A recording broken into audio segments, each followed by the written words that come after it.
Hello, this is Jack Milne with Tri-County Inspection Company and the House Whisperer Show. In very early April, I experienced hail damage to not only my home, but to my building here as well. And one of the things I've truly learned about this experience is how well your insurance company works for you.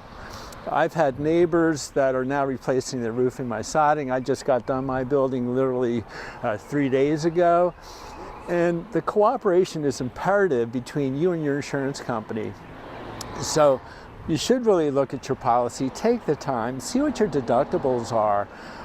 Most homeowners insurance is usually about $1,000, but I have a couple neighbors in my neighborhood who are as high as $5,000. So you really do get what you pay for. So look at your premium, ask questions of your agent, and most important, know that you're properly covered. So one more point I want to talk about, and then I'll let you go, is that if you have a sump pump, make sure you have a sump pump rider, and make sure that rider is enough to cover any damage in case of sump pump failure. From what I understand, $10,000 is usually the max, but if you have a finished basement, today's cost can run as high as $30,000 to redo that space. So if you like the content, push the subscribe button, and I'll see you next time.